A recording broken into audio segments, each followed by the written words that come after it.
করতাম তাহলে এত পরিশ্রম তোমায় করতে হতো না।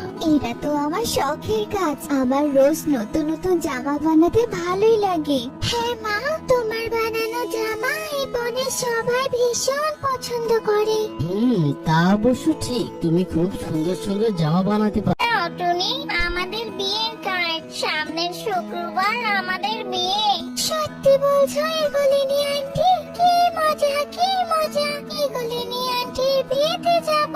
হ্যাঁ রে হ্যাঁ, অবশ্যই আসবি, তোরা পুরো পরিবার মিলে বিয়েতে আসবি। টুনি বোন, তোমরা কিন্তু অবশ্যই আসবে। হ্যাঁ টোনা ভাই, তোমায় কিন্তু আসতেই হবে, না আসলে আমি মন খারাপ করব। বনের মোড়লের ছেলের বিয়ে বলে কথা, না গেলে কি হয় নাকি? অবশ্যই যাবো ইগল ভাই।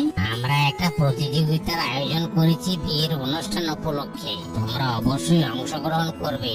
সে বিষয়ে বিকেলে ঘোষণা করে জানিয়ে দেওয়া হবে। এখন তবে আমরা চলি। ও মা, কিসের প্রতিযোগিতা হবে গো? সে তো জানি না মা, বিকেল হলে এমনিই জানা যাবে। আমি যাই, বাইরে থেকে একটু ঘুরে আসি। টোনা ভাই যে যাচ্ছ কোথায়? এমনিতেই ঘুরতে বেরিয়েছি কালুয়া ভাই, তা তুমি যাচ্ছ কোথায়? হাওয়া খেতে বেরিয়েছিলাম, তাই ইগলের বিয়ের কার্ড পেয়েছো তো? মনে তো হচ্ছে বেশ বড় সড়ো আয়োজন করেই বিয়েটা হবে। সে তো হবেই, বনের মোড়লের ছেলে বলে কথা, তার একমাত্র ছেলের বিয়েতে কি কিছু কমতি রাখবে বলো? তা শুনলাম বিয়েতে নাকি কিসের প্রতিযোগিতা রেখেছে। হ্যাঁ হ্যাঁ, তাই তো শুনলাম, বিকেলে নাকি ঘোষণা করে জানিয়ে দেবে। হ্যাঁ, আমিও তাই শুনেছি। ঠিক আছে গালুয়া ভাই, আমি তবে আসি, বিকেলে দেখা হবে। ও বনবাসী ভাই ও বোনেরা, আপনারা সবাই জানেন আগামী শুক্রবার আমার একমাত্র ছেলে ইগলের বিয়ে। এই আনন্দকে দ্বিগুণ করতে আমরা একটা বিশাল প্রতিযোগিতার আয়োজন করেছি। মোড়ল মশাই জলদি বলুন, কিসের প্রতিযোগিতা আর বিজয়ী কি পুরস্কার পাবে? এবারের প্রতিযোগিতাটি হবে বনের সেরা পোশাক শিল্পীদের নিয়ে। যে সবচেয়ে সুন্দর পোশাক বানিয়ে আমার হবু স্ত্রী ইগলিনীকে উপহার দিতে পারবে, সেই হবে এই প্রতিযোগিতার বিজয়ী। আর বিজয়ী পাখির জন্য থাকছে এক বস্তা খাঁটি শস্যদানা আর বনের সবচেয়ে সম্মানজনক সেরা কারিগর উপাধি। তুমি শুনলে তো, এটা তো একদম তোমার জন্য তৈরি প্রতিযোগিতা। তুমি তো কত সুন্দর জামা বানাতে পারো। হ্যাঁ, তাই তো মা, এই প্রতিযোগিতায় নিশ্চয়ই তুমি জিতবে, কেউ তোমাকে হারাতে পারবে না। আমি তো নিজের আনন্দের জন্য জামা বানাইতো না, তবে ইগলিনী বোনের বিয়ের জন্য আমি আমার সেরাটা দিয়ে একটা জামা বানানোর চেষ্টা করব।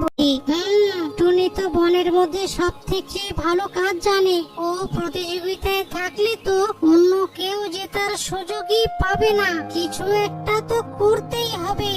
ওগো, আমি তো অত নিখুঁত জামা বানাতে পারবো না ওই টনির মতো। আরে আমি তো আছি নাকি, আমি যা যা বলবো ঠিক তাই তাই করবি তুমি। জামা বানাই বলো তো? এগুলো তো সাধারণ জামা, সবাই পরে, নতুন কিছু বানিয়ে দিতে পারলে ভালোই হতো বলো। হ্যাঁ, সেটাই তো ভাবছি, নতুন কি করা যায়।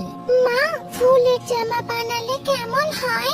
একদম তাজা ফুলের জামা, কয়েক ধরনের ফুল দিয়ে পুরো একটা জামা বানাও না, দেখবি ওই জামার উপরে কারো জামা হবে না। আরে বাহ, এর থেকে ভালো বুদ্ধি আর কি হতে পারে? চলো আমরা তবে রঙিন ফুলের জামা বানাই। আরে সুন্দরী দিদি যে, হঠাৎ কি মনে করে এলে? আরে টনি বোন, এমনি এলাম, শুনলাম ইগলের বিয়েতে নাকি বড় প্রতিযোগিতা, তো তুমি কি জামা বানাচ্ছ তাই একটু দেখতে এলাম। তা তোমরা জানো কি একটা ফুলের জামার কথা বলছিলে? হ্যাঁ সুন্দরী আন্টি, মা এবার বনে সব তাজা আর রঙিন ফুল দিয়ে একটা অসাধারণ জামা বানাবে, যেটার নাম হবে। তুই ছোট মুখে বড় কথা বলিস না। না সুন্দরী দিদি, এখনো ঠিক ভাবে কিছু ভাবিনি, ভাবছি কি করা যায়। তুমি কিছু ভাবলে নাকি? আমি আর কি ভাববো বোন, আমি তো আর তোমার মতো এত ভালো কাজ পারি না। তা ঠিক আছে, তোমরা ভাবো, আমি একটু আসি। ব্যাপার সুন্দরী, এত হাঁপাচ্ছ কেন? টুনিদের ঘর থেকে কি খবর নিয়ে এলে বলো বলো। ওগো, মস্ত বড় খবর। টনি এবার প্রতিযোগিতার জন্য কোনো সাধারণ কাপড়ের জামা বানাচ্ছে না, ও নাকি বনের তাজা ফুল দিয়ে একটা জামা বানাবে। আরে সুন্দরী, তুমি শুধু শুধু চিন্তা করছো। টনি তো তাজা ফুল দিয়ে জামা বানাবে, তাই তো? কি বললে? তাজা ফুলের জামা? ওরে বাহ! টনি যদি সত্যি সত্যি এমন জামা বানিয়ে ফেলে, তবে তো বনের মোড়ল চোখ বন্ধ করে ওকে বিজয়ী বানিয়ে দিবে।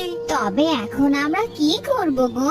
আরে সুন্দরী, তুমি শুধু শুধু চিন্তা করছো। টনি তো তাজা ফুল দিয়ে জামা বানাবে, তাই না? তাজা ফুল তো দুদিনই শুকিয়ে নষ্ট হয়ে যায়, কিন্তু কাপড়ের ফুল কখনো নষ্ট হয়? কাপড়ের ফুল মানে? বনের মধ্যে কাপড়ের রঙিন ফুল কোথায় পাবো? কেন কেন? শহরের ওই বড় বাজারটাই দেখতে ঠিক আসল ফুলের মতন নানান রঙের কাপড়ের আর্টিফিশিয়াল ফুল পাওয়া যায়। আমি আজ রাতে শহর থেকে সেই সব চকচকে কাপড়ের ফুল নিয়ে আসবো। তুমি সেগুলো দিয়ে একটা চমৎকার জামা বানিয়ে ফেলবে। ওগো, তোমার বুদ্ধি তো দারুণ। তাজা ফুলের চেয়ে কাপড়ের ফুল তো দেখতে আরো বেশি চকচকে আর রঙিন লাগবে। মোড়ল মশাই ওটাই বেশি পছন্দ করবে। সত্যি মা, কি অসাধারণ হচ্ছে এই জামাটা, আমি তো চোখে ফেরাতে পারছি না। হ্যাঁ গো হ্যাঁ, আর কত সুন্দর গ্রান বেরোচ্ছে। কাল সকালে তো প্রতিযোগিতা শুরু হবে। এই যে বনের সবাই এসে দেখে যান, আমার সুন্দরী কেমন অসাধারণ এক জামা বানিয়েছে। বনের মোড়ল মশাই, আমাদের জামাটা সবার আগে দেখুন। বাবা সুন্দরী, তোমরা তো বেশ বড় আর রঙিন জামা নিয়ে এসেছো। ফুলগুলো তো বেশ চকচকে আর লাল নীল রঙের, দেখতে তো ভালোই লাগছে। লাগবে না মানে এগুলি নিব? এই জামা আমি এমন ফুল দিয়ে বানিয়েছি যা সব সময় এমন নতুন আর চকচকে থাকবে। আমরাও এসে গেছি মোড়ল মশাই। এই দেখুন আমাদের টুনির হাতের জাদু। এই দেখুন, আমাদের বনের একদম তাজা আর আসল রঙিন ফুলের জামা। আহ, কি চমৎকার সুবাস! মনে হচ্ছে যেন পুরো ফুলের বাগানটাই সবাই উঠে এসেছে। ওরে বাবা, এই জামাটা কত নরম আর এর সুগন্ধ কত মিষ্টি। আমার বিয়েতে আমি যদি এই তাজা ফুলের জামাটা পরি, তবে আমাকে একদম পরীর মতো দেখাবে। আমি এটাই নেব। না না, এটা কেমন বিচার মোড়ল মশাই? আমাদের জামাটা কত চকচকে আর টেকসই, আর ওটা তো দুদিন পর শুকিয়ে যাবে। কালুয়া, চকচকে জিনিস মানে সেরা নয়। সুন্দরীর জামাটা দেখতে সুন্দর হতে পারে, কিন্তু ওটার মধ্যে কোনো প্রাণ নেই, কোনো সুবাস নেই। অন্যদিকে টুনি বনের আসল সৌন্দর্য আর ভালোবাসা মিশিয়ে এই তাজা ফুলের জামাটি বানিয়েছে। বিয়ের আনন্দের জন্য এটাই হচ্ছে সেরা উপহার। কিন্তু দুজনেই একই ধরনের জামা কি করে বানালো? আমি বলছি এগোল ভাই, চালকি করে সুন্দরী দিদি আমার থেকে শুনে এসেছে যে আমি কিভাবে জামা বানাবো, তাই চালকি করে তারা এমনটা করেছে। জি জি জি জি জি, অন্যের আইডিয়া চুরি করা। তোমাকে তো এই প্রতিযোগিতা অব্দি আসতে দেওয়াই ঠিক হয়নি। আজকের প্রতিযোগিতার বিজয়ী টোনার পরিবার। হুররে, টুনি জিতেছে। টুনি বনের সেরা কারিগর। হুররে! এই নাও টুনি, তোমার এক বস্তা খাঁটি শস্য দানা আর বনের সেরা কারিগর উপাধি। ধন্যবাদ মোড়ল মশাই, ধন্যবাদ এগুলি নিব। তোমরা খুশি হয়েছো, এটাই আমার সবচেয়ে বড় পুরস্কার।